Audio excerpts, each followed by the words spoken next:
turabashimiye kuba mudukurikira kandi tubahaye n'ikaze kuri iyi channel. Tugiye kubaha inzu itarengeje miliyoni 20. Ni inzu iri ahantu heza ku muhanda principal, ahantu heza cyane muri quartier ituje. Ni inzu idahenze rwose. Muraje murebe ibyiza byayo. Ifite ibyumba bigera kuri 5, salo nini, irakozemo imbere. Ni inzu ifite parcelle ngari.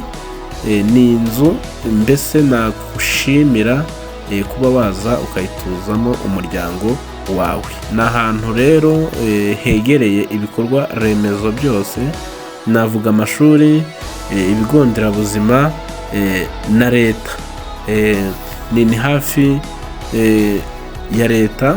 Ni ahantu heza mbese aho umuntu ashobora gutura kandi atuje agatekana. Ni ahantu heza bitazakugora kuba wava mu mujyi winjira iwawe.